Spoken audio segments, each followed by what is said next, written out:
আমি নান্টু ঘটক এই পর্যন্ত 999 খান বিয়া দিছি।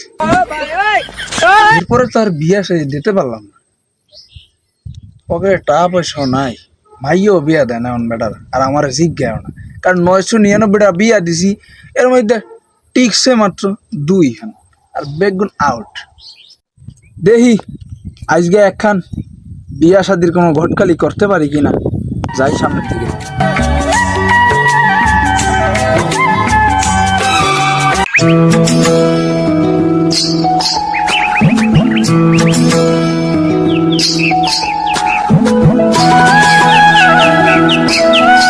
এই নাট্য ঘটক না? হয় হয়, নান্টু ঘটক। কি হয়েছে? এই ঘটক তোমার কাছে তো যাইতেছিলাম। কি লাগিয়া? ওই যে মোর